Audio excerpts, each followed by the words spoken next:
apologize. I still have a little bit of a cough that I'm getting over. It's more of an allergy than it is a sickness, so I apologize for that starting out. But appreciate you being here and advertising, obviously, our new facility, the Ken and Cindy Long Family Operations Center.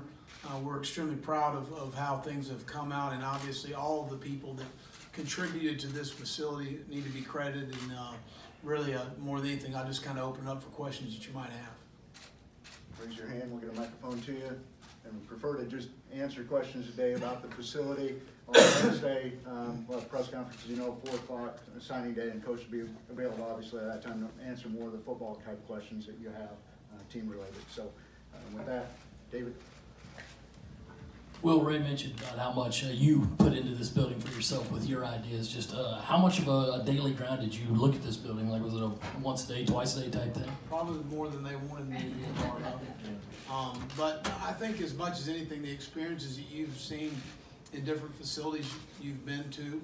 I've been to Texas A&M, I've been to Alabama, and our firm had I don't want to get this right, I believe Southern Cal, Utah, Tennessee, multiple facilities that was really neat in the process of saying, okay, this worked here, this didn't work here, we would have done this differently here, this was very popular here, this wasn't very popular here, and really over probably, I would say probably 2.5 to 3 years ago, about 2 straight days of sitting through and looking at a number of drawings of ideas of different ideas. They did a fantastic job of presenting the information, and then, you know, from our standpoint here on campus, and Kevin and his staff did a fantastic job of kind of relaying our message, our history, our tradition, and the things that we felt like it was very important to have in the building.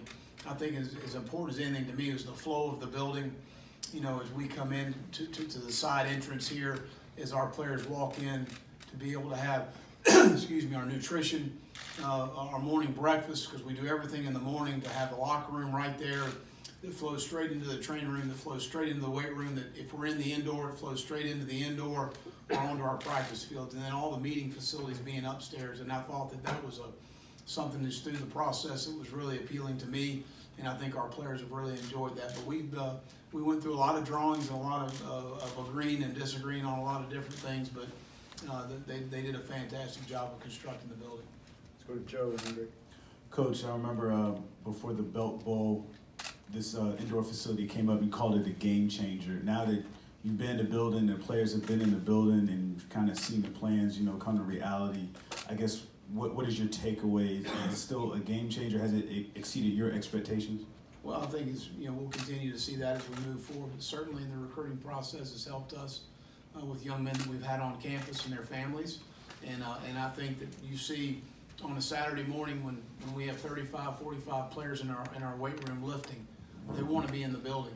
You know, that says an awful lot about the facility that you have. To be able to be more accessible for the players. Coach Tanner talked about it, I think, before I came in here. You know, the only time I ever saw the players when we were in the stadium, unfortunately, was probably not a good situation. So to be more accessible to the players, to continue to create the culture you want to have in your organization.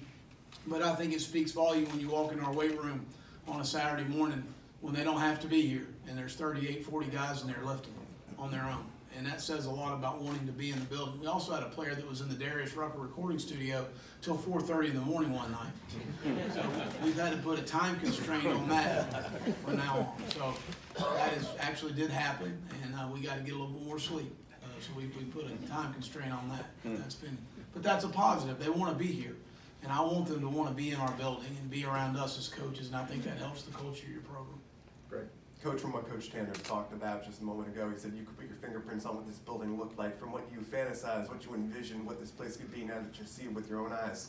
How much does it match the expectations you had? Oh, it's exceeded it. I mean, it's hard to really put into words the amount of effort and time you think in terms of thinking this process through, and really unique to be a part of it, because I don't know that there's many coaches that have been able to be a part of something like this. So it's been very unique, and I've loved every minute of it. Josh. Well, on that game changer thing, does a building, a facility like this, up the expectations for this program in your mind? Well, from our standpoint, our expectation is to win our state and win the East, and we haven't done that yet. So that's what our expectation is every year. Does this building, do facilities like this affect that in any way? I think it helps. I think it's gonna help tremendously moving forward. Let's go to Colin and then back to Mike. Now that you've been able to host a few prospects in this building, just what's been their reaction to it, and how do you feel like that's gonna help in the Well, recruiting trail? you know, in the recruiting process, and you always know as a school or a program, the positives and negatives you have. The negatives we had was a fractured facility. That's no longer an issue. You know, there's no longer, we're outdated anymore. That's not an issue anymore. That's just one less obstacle, and it was a big obstacle for us to overcome. That's part of the recruiting process, and that's what other recruiters at other schools take shots at, and they can't take that shot anymore.